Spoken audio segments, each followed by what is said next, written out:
Australia visit visa আপনি যখন approval হয়ে যাবে, আপনি চাইলে কিন্তু অনলাইনে অস্ট্রেলিয়ার যে ইমিগ্রেশন ওয়েবসাইট আছে সেখানে আপনি চাইলে চেক করতে পারবেন।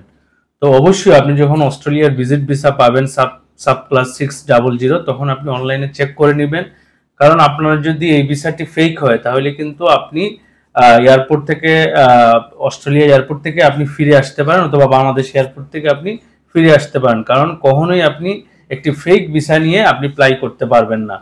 তো অস্ট্রেলিয়া ভিজিট ভিসার জন্য আপনি যদি এই মুহূর্তে অ্যাপ্লিকেশন করেন, সেই ক্ষেত্রে আপনার কিছু ডকুমেন্টস অবশ্যই যেন অরিজিনাল থাকে এবং সুন্দর করে একটা কভার লেটার মাধ্যমে আপনি অস্ট্রেলিয়ার ভিজিট ভিসা অ্যাপ্লিকেশন করতে পারেন। তার মধ্যে উল্লেখযোগ্য হচ্ছে আপনার ব্যাংক স্টেটমেন্ট, আপনার প্রফেশনাল ডকুমেন্টেশন এবং আপনার একটা কভার লেটার এবং আপনার আসা যাওয়ার টোটাল ট্যুর প্ল্যানটা। এবং এই জাতীয় সকল ধরনের সহযোগিতা প্রয়োজন হলে আমাদের এসকে ভিসা এক্সপ্রেস এন্ড ট্রাভেলসে যোগাযোগ করতে পারেন। সবাইকে ধন্যবাদ।